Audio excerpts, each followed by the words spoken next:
Hello friends, எல்லாருக்கும் வணக்கம். Welcome back to my channel. நீங்கள் இது வரைக்கும் நம்ம சேனலை சப்ஸ்கிரைப் பண்ணாமல் பார்த்துட்டு இருந்தீங்கன்னா சப்ஸ்கிரைப் பண்ணிவிட்டு பாருங்கள். கூடவே பக்கத்தில் இருக்கிற பெல் பட்டனையும் ப்ரெஸ் பண்ணிவிடுங்க. இப்போ வாங்க நம்ம கதைக்குள்ளே போகலாம். திடீரென்று சுற்றிலும் அமைதி நிலவியது. பூட்டு உடைக்கப்பட்டிருப்பதைக் கண்டு வருண் மகிழ்ச்சியடைந்தான். அபிமன்யு கதவின் பூட்டை அகற்றி தாழ்பாலை திறந்தான். கதவை மெல்ல திறந்து எட்டி பார்த்தார்கள். உள்ளிருந்து இருந்த உடலின் மீது வீசும் துர்நாற்றம் போல ஒரு கெட்ட வாசனை வரத் தொடங்கியது. அபிமன்யு தனது மூக்கில் கை வைத்து, என்னடா இது இப்படி கொமட்டிட்டு வருது என்றான். அபிமன்யு வார்த்தைகளுக்கு வருண் பதிலளிக்கவில்லை. நேரடியாக அறைக்குள் நுழைந்தான். அபிமன்யுவும் வருணை பின்தொடர்ந்து அறைக்குள் சென்றான். உள்ளே இருட்டாக இருந்ததால் அவர்களால் அதிகம் பார்க்க முடியவில்லை. அவர்களுடன் ஒரு கண்ணுக்கு தெரியாத அமானுஷ்ய சக்தி இருப்பதை அவர்களால் உணர முடிந்தது. இருவரும் அறைக்குள் துளாவியபடி சென்று கொண்டிருக்க துர்நாற்றம் அதிகரித்தது. இருவரும் மூக்கை பொத்தி கொண்டு அறையில் உலாவினார். அறையில் சிலந்தி வலைகள் மற்றும் புத்தகங்களை மட்டுமே அபிமன்யுவால் பார்க்க முடிந்தது. அறைக்குள் அமைதி நிலவியது. வருண் அமைதியை உடைத்து, அப்பா, நீங்க எங்க இருக்கீங்க? நீங்க கேட்ட மாதிரியே நான் கதவை திறந்து உள்ள வந்துட்டேன்ப்பா. பதறிய அபிமன்யு மெதுவான குரலில் வருணின் கால்களை உதைத்து, ஏய், ஏண்டா கத்துற? அவரை எதுக்குடா இப்ப கூப்பிடுற? முதல்ல உன் அப்பாவோட உடம்பு இந்த ரூம்ல இருக்கான்னு தேடு என்றான். அபிமன்யுவை அலட்சியப்படுத்திய வருண் மீண்டும் தனது தந்தையை அழைத்தான். அப்பா, நீங்க எங்க இருக்கீங்க என்று கேட்க அந்த அறை அமைதியாக இருந்தது. திடீரென்று மெதுவாக, லா லா லா லா, நான் உன் அப்பா இல்லை என்று ஒரு பெண்ணின் குரல் அறை முழுவதும் எதிரொலிக்க இருவரும் பயந்து ஒருவரின் கைகளை ஒருவர் இறுக்கமாக பிடித்து கொண்டனர். இந்த குரலை கேட்டு வருண் மற்றும் அபிமன்யு இருவரும் திகைத்து நின்றனர். வருண் பயத்துடன், யார் யார் நீ என்று திணறியபடி கேட்க சிரிப்பு சத்தம் அடங்கியது. சில நொடிகள் அமைதிக்கு பிறகு உக்கிரமாக வந்தது யட்சினியின் குரல். நான் தான் யட்சினி, உன் மரணம் என்றது. இதை கேட்ட அபிமன்யு வருணின் கையை பிடித்து கொண்டு அவசரமாக, வருண் வா, இங்கிருந்து வெளியே போயிடுவோம், சீக்கிரம் வா, இல்லைனா நம்ம 2 பேரையும் அவ கொன்னுடுவா.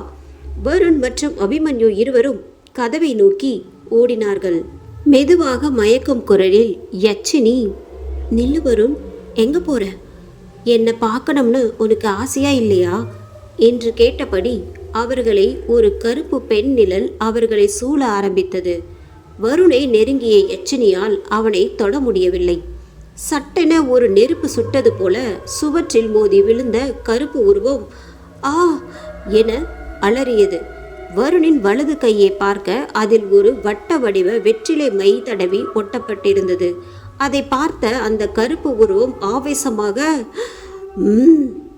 உன்னை இப்ப என்னால தொட முடியல, கூடிய சீக்கிரமே நான் உன்னை அடைவேன் என உக்கிரமாக சொல்லிவிட்டு மறைந்தது. வருண் மற்றும் அபிமன்யு தங்களால் முடிந்தவரை வேகமாக அறையை விட்டு வெளியேறினார்கள். அவர்கள் வெளியே வந்தவுடன் இருவரும் கதவை மூடினார். கதவை பூட்டிய பிறகு அவர்கள் இருவரும் கதவின் கீழ் அமர்ந்து பதற்றத்தில் மூச்சு வாங்கினார். அபிமன்யு திடுக்கிட்டு, மச்சான், இப்போவாவது நம்புறியடா யட்சினி உண்மைதான்னு? நான் கேட்ட அதே குரலை நீயும் கேட்டல்ல? வருண் மூச்சு வாங்கியபடி, ஆமா அபி, நீ சொன்ன மாதிரி அது என் அப்பாவோட குரல் இல்லை, அது யட்சினியோடது தான். என்னை மன்னிச்சிடு மச்சான், நீ சொன்னதை கேட்காதது ஏன் தப்பு தான். தப்ப நீ மட்டும் பண்ணல, பேயை கண்டுபிடிக்கணும்னு ஆர்வக்குளர்ல உணர்ச்சி வசப்பட்டு பூட்டை உடைச்சி நானும் தான் தப்பு பண்ணிட்டேன்.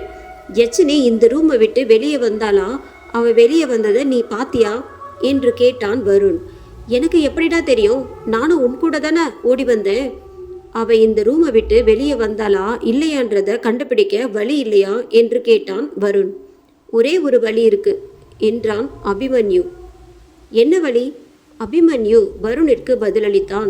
யட்சினி இந்த ரூம்ல தான் இருக்கிறாளா இல்லையான்னு இன்னும் 6 நாள்ல வரப்போற பௌர்ணமில தெரிஞ்சிடும். ஏன்னா அன்னைக்கு தான் அவ வேட்டையாட வெளியே வருவா. இந்த யோசனையை கேட்டு வருண் கடுப்பானான். டேய், நீ என்ன பைத்தியமா?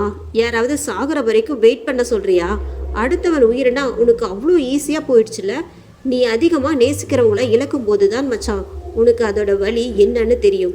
அபிமன்யு வருத்தத்துடன், சாரிடா, நான் அந்த அர்த்தத்தில் சொல்லலை. எனக்கு தெரியல மச்சான். நான் வேற என்ன பண்ணணும்னு நீ நினைக்கிற? ஏதாவது நம்ம பண்ணியே ஆகணும்டா. யோசி. ரூம்ல இருந்து நிழல் வெளியே வர மாதிரி நீ ஏதாவது பாத்தியா என்றான் வருண். இல்லை, அந்த இருட்டில் என்னால் உன் முகத்தை கூட சரியாக பார்க்க முடியல. நான் எங்கிருந்து அதை பார்க்கறது? ஆனால் எனக்கு தெரிஞ்ச வரைக்கும் இந்த பேய்களும் ஆவிகளும் யாருக்கு தங்களை காட்டணும்னு நினைக்கிறாங்களோ அவங்க கண்ணுக்கு மட்டும்தான் அதுங்க தெரியும். நீ அந்த ரூமில் எதையும் தொடலைல. அப்போதுதான் வருண் எதையோ உணர்ந்தான். தன் உள்ளங்கையை திறந்து காண்பித்து, இதை பார் என்றான். அபிமன்யு வருணின் கையை பார்த்து அதிர்ச்சியடைந்தான். வருண் கையில் மிகவும் பழைய கருகி போன வெற்றிலை இருந்தது. இது எப்படா நீ எடுத்த என்று பதட்டத்துடன் கேட்டான் அபிமன்யு. மச்சான், நானா இதை எடுக்கலடா. நான் ஓடி வந்துட்டு இருக்கும்போது யாரோ இதை என் கையில் கொடுத்த மாதிரி இருந்துச்சுடா. எனக்கு சரியா ஞாபகம் இல்லை என்றான் வருண். என்னடா சொல்ற? ஆமா மச்சான், எனக்கு பயமா இருக்குடா. அவ தப்பிச்சாலா இல்லையான்றதை தெரிஞ்சுக்க ஏதாவது வழி இருக்கான்னு பாருடா. எதையோ நினைத்து கொண்ட அபிமன்யு, வேறு ஒரு வழி இருக்கு என்றான். என்ன சொல்லு ஆர்வமாக கேட்டான் வருண். பேய்களை எப்படி கண்டுபிடிக்கிறது, அதுங்க கூட எப்படி கம்யூனிகேட் பண்ணுறதுன்னு எங்கள் பேரனாமல் இன்ஸ்டியூட்டில் எனக்கு கற்றுக் கொடுத்துருக்காங்க. அதுக்குன்னே பிரத்யேகமாக செய்யப்பட்ட சில ஸ்பெஷல் எக்யூப்மெண்ட்ஸும் டெக்னாலஜியும் இருக்குது. நாம் அதை பயன்படுத்தி யட்சினி இன்னும் அந்த ரூமில் தான் இருக்காளா இல்லையான்னு கண்டுபிடிச்சிடலாம் என்று யோசனை கூறுகிறான். அந்த டிவைஸ் ஆவது கரெக்டாக வேலை செய்யுமா, இல்லை அதுவும் உன்னோட எலக்ட்ரிக் டிவைஸ் மாதிரி சொதப்பிடுமா என்று கேட்டான்.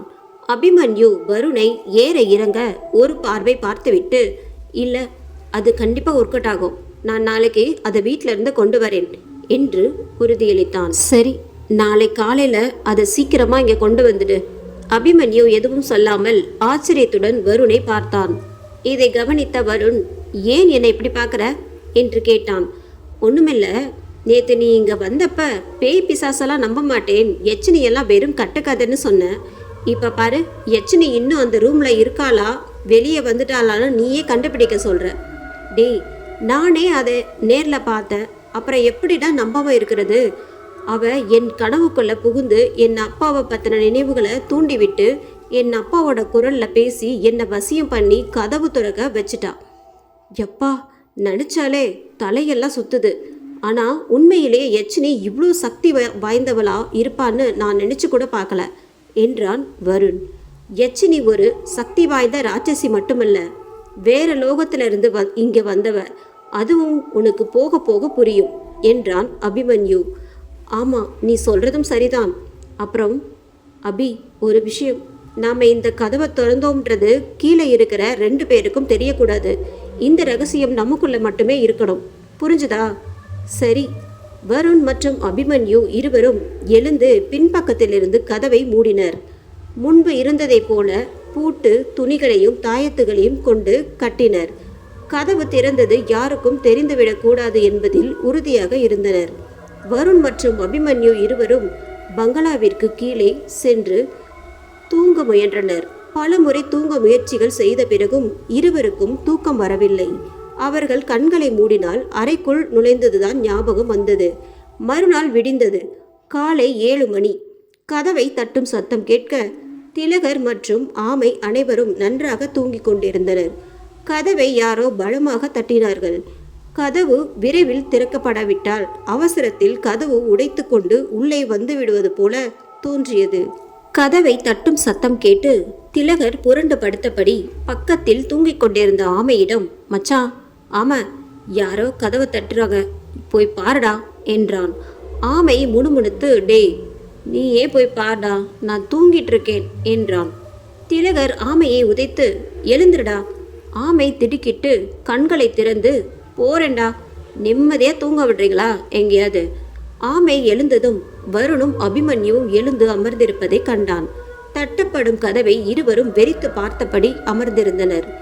ஆமை அவர்களிடம், ஏண்டா, நீங்கள் 2 பேரும் முடிச்சுட்டு தானே இருக்கீங்க, போய் கதவை திறக்கலாம்ல என்று கேட்க இருவரும் பேசாமல் ஒருவரையொருவர் பார்த்து கொண்டனர். இரவு நடந்த சம்பவத்திலிருந்து அவர்கள் இன்னும் வெளியே வரவில்லை. என்னங்கடா, நான் கேட்டுக்கிட்டே இருக்கேன், பேயை பார்த்த மாதிரி திரு திருன்னு முழிக்கிறீங்க என்றான் ஆமை.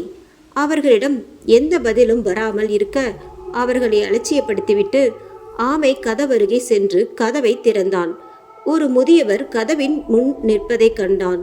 முதியவர் வெள்ளை வேஷ்டி, குர்தா மற்றும் கழுத்தில் சிவப்பு மணி அணிந்துள்ளார்.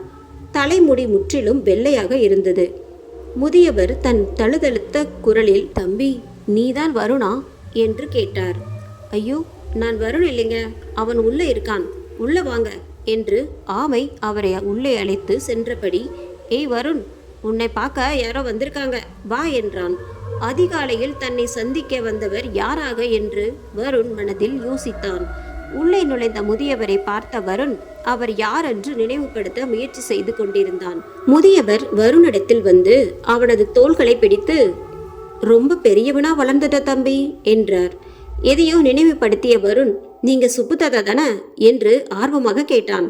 முதியவர் மகிழ்ச்சியுடன், ஆமா, நான் சுப்பு தாத்தா தான், உங்களோட சுப்பு தாத்தா தான். எவ்வளோ வருஷம் ஆச்சு கண்ணா உங்களை பார்த்து, ரொம்ப பெரியவனா வளர்ந்துட்டீங்க. நீங்கள் இந்த ஊருக்கு வந்தது எனக்கு ரொம்ப சந்தோஷமாக இருக்கு என்றார். வருண் சிறியவனாக இருக்கும்போது இந்த பங்களாவில் வருணின் குடும்பத்திற்கு வேலைக்காரராக இருந்தவர் தான் இந்த சுப்பு தாத்தா. நீங்கள் எப்படி இங்கே வந்தீங்க? நான் இங்கே இருக்கேன்னு உங்களுக்கு எப்படி தெரியும்? வருண் தம்பி, வெளியூர்ல இருந்து வந்த ரைட்டர் ராகவன் ஐயாவோட பையன் இந்த பங்களாவில் தான் தங்கி இருக்கான்னு முழு கிராமத்துக்கே தெரியும். ஆனால் நீங்கள் ஏன் இங்கே தங்கி இருக்கீங்க? நீங்கள் உங்கள் பெரியப்பாவோட வீட்டுக்கு வந்திருக்கலாம்ல. இதுவும் என் வீடு தானே சுப்பு தாத்தா? ஆமாம், இதுவும் உங்கள் வீடு தான். ஆனால் இந்த பங்களா தான் உங்கள் அப்பாவோட உயிரை பறிச்சது. யட்சினி அடைஞ்சிருக்கிற பங்களாவில் நீங்கள் தங்கி இருக்கீங்கன்னு கேள்விப்பட்டதும் உங்கள் பெரியப்பா உங்களுக்கு ஏதாவது ஆயிடுமோன்னு பயந்துட்டாரு. உங்களை உடனே அவரோட வீட்டுக்கு கூட்டிகிட்டு வர சொல்லி அவர் தான் என்னை அனுப்பினார். இல்லை தாத்தா, என்னால் வர முடியாது. அங்கே வர்றதுக்கு எனக்கு இஷ்டம் இல்லை. இதுவும் என்னோட வீடு தான், நான் இங்கேயே இருந்துக்கிறேன் என்று அவருடன் செல்ல மறுத்தான் வருண். சுப்பு வருணின் கண்களை பார்த்து, நீங்கள் இன்னும் அவர் மேலே கோபமாக இருக்கீங்களா என்று கேட்க வருண் அவருக்கு பதிலளிக்கவில்லை. சுப்பு தாத்தா தனது பேச்சை தொடர்ந்தார். உங்களோட கோபம் இன்னும் குறையலன்னு எனக்கு தெரியும். ஆனால் அதுக்காக சொந்த பந்தமே வேண்டாம்னு நினைக்கிறது சரியில்லை தம்பி. நீ இங்கே வந்திருக்கன்னு உங்கள் பெரியம்மாவுக்கு தெரிஞ்சதும் அவங்களோட சந்தோஷத்துக்கு அளவே இல்லை. உங்களை பார்க்கறதுக்காக அவங்க குடும்பமே காத்துட்டு இருக்கு தம்பி. நீங்கள் என் கூட கண்டிப்பாக வரணும். வருண் அவருக்கு பதில் சொல்ல தயங்கினான். சுப்பு தாத்தா வருணின் கைகளை பிடித்து கொண்டு, நான் உங்கள் வீட்டு வேலைக்காரன், நீங்கள் எனக்கு எஜமான். நான் உங்களுக்கு கட்டளையிட முடியாது. ஆனால் கண்டிப்பாக உங்களை என் கூட கூட்டிட்டு வருவேன்னு அவங்களுக்கு வாக்கு கொடுத்திருக்கேன். ஒரு தடவை எனக்காக வாங்க தம்பி என்று கைகளை கூப்பி கும்பிட்டு உருக்கமாக பேச வருண் மனம் மாறினான். தாத்தா, நீங்கள் பெரியவங்க, கையெடுத்து கும்பிட்டு என்னை சங்கடப்படுத்தாதீங்க. நீங்கள் எங்கள் வீட்டில் வேலை பார்த்தாலும் நான் இன்னமும் உங்களை என் சொந்த தாத்தாவாக தான் நினைக்கிறேன். அவங்களுக்காக இல்லைனாலும் உங்களுக்காக நான் உங்கள் கூட வரேன் என்று சுப்புவுடன் செல்ல சம்மதித்தான் வருண். ஆமை, மச்சான் நீ போறியடா, அப்போ நாங்களும் கிளம்புறோம் என்றான். திலகர் ஆமையை ஆதரித்து, ஆமாம் மச்சான், நானும் பிந்துவை பார்க்க போடும், நேற்று நைட்டு பார்த்தது. அபிமன்யு, சரி வருண், நானும் வீட்டுக்கு கிளம்புறேன். ராத்திரி எக்யூப்மெண்ட்ஸ் எல்லாம் கொண்டு வர வேண்டியது இருக்கு என்று உளறினான். இதை கேட்ட ஆமை குழப்பத்துடன், எக்யூப்மெண்ட்ஸா? என்ன எக்யூப்மெண்ட்ஸ்னா? எதுக்கு என்றான். வருண் தயங்கியபடி, அது வந்து என்று திணற அபிமன்யு சமாளித்தான். ஆமையிடம், மச்சான் உன்கிட்ட ஒரு உண்மையை மறைச்சிட்டோம்டா. நேற்று நைட்டு நானும் வருணும் சேர்ந்து யட்சினி ரூம் கதவை பூட்டை உடைச்சிட்டோம். அவளை பிடிக்கதான் நான் எக்யூப்மெண்ட்ஸை கொண்டு வர போறேன் என்று சொல்ல வருண் அபிமன்யுவை ஆச்சரியமாக பார்த்தான். இதை கேட்ட ஆமை, அட போங்கடா, உங்களுக்கு ஒரு வேலையே இல்லையா? எப்போ பார்த்தாலும் எதையாவது சொல்லி பயமுறுத்த ட்ரை பண்ண வேண்டியது என்று சொல்லி ஆமை அவர்களை அலட்சியப்படுத்திவிட்டு பங்களாவை விட்டு வெளியே சென்றான். அபிமன்யு வருணை பார்க்க வருண் கண்களால் ஓகே என்றான். வருணும் அவனது நண்பர்களும் கல்லறை தோட்டத்தை விட்டு வெளியேறினார்கள். சுப்பு தாத்தாவும் வருணும் கிருஷ்ணா ஆற்று பாலத்தை கடந்து சென்று கொண்டிருக்க சூரியனின் கதிர்கள் நேரடியாக வருணின் முகத்தில் விழுந்தன. முழங்கால் வரை ஆற்றில் தண்ணீர் ஓடிக்கொண்டிருந்தது. அவர்கள் ஆற்றை கடக்கும்போது வருண் கேட்டான், வீட்டில் யாரெல்லாம் இருக்காங்க தாத்தா? சுப்பு தாத்தா வருணின் கேள்விக்கு பதிலளித்தார். எல்லாருமே தான் தம்பி. உங்க பெரியப்பா திலீப், பெரியம்மா ஜானகி, அப்புறம் உங்க சோபனா அத்தை, சுரேஷ் மாமா, அப்புறம் அவங்க பொண்ணு காயத்ரி, எல்லாரும் உங்களை பார்க்கறதுக்காக வீட்டில் தான் காத்துட்டு இருக்காங்க. வருண் சிறிது நேரம் யோசித்து, வந்தனா அண்ணி அங்க இல்லையா என்று கேட்டான். முதியவரின் முகம் இறுக்கமாக மாறியது. வருத்தப்பட்டு மௌனமாக இருந்தார். என்னாச்சு தாத்தா? அண்ணி வீட்டில் தானே இருக்காங்க. வந்தனாம்மா வீட்டில் தான் இருக்காங்க தம்பி. ஆனால் வருஷ கணக்காச்சு நாங்களே அவங்கள பார்த்து. எல்லாம் இந்த பாலா போன ராட்சசி எச்சினி பண்ண வேலை. குழம்பிய வருண், நீங்கள் என்ன சொல்கிறீங்க? இந்த எபிசோட் உங்களுக்கு பிடிச்சிருந்தது அப்படின்னா நம்ம சேனலை மறக்காமல் சப்ஸ்கிரைப், லைக் பண்ணுங்கள், முடிஞ்சால் ஷேர் பண்ணுங்கள். நன்றி, வணக்கம்.